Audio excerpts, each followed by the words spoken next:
একদিন পৃথিবীতে এলিয়েনরা আসে, কিন্তু তারা যুদ্ধ করতে নয়, সিঙ্গারা খেতে এসেছে। একটি বিশাল সিঙ্গারা খাওয়ার প্রতিযোগিতা চলছে। হাল্ক এবং বিভিন্ন এলিয়েনরা একসাথে প্রতিযোগিতায় অংশ নিচ্ছে। পৃথিবীর সবচেয়ে শক্তিশালী কে? আমরা সিঙ্গারা প্রতিযোগিতা করতে চাই। হাল্ক সবচেয়ে শক্তিশালী। প্রতিযোগিতায় অংশ নেবে হাল্ক। ঠিক আছে, দেখি কে বেশি সিঙ্গারা খেতে পারে। হাল্ক জিতবে। 3, 2, 1 শুরু।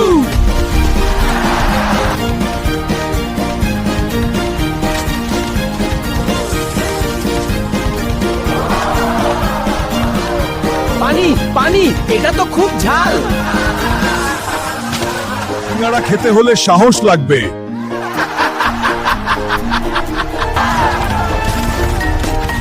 আমরা হেরে গেলাম। সেরা সিঙ্গারা চ্যাম্পিয়ন। পৃথিবীর সেরা সিঙ্গারা চ্যাম্পিয়ন। বন্ধুরা, যুদ্ধ নয়, সিঙ্গারা খেয়ে বন্ধুত্ব করাই ভালো। এই পার্টের পরবর্তী পার্ট দেখতে হলে আমাদের পেজকে ফলো করুন, লাইক করুন, কমেন্ট করুন এবং সাবস্ক্রাইব করুন। ধন্যবাদ।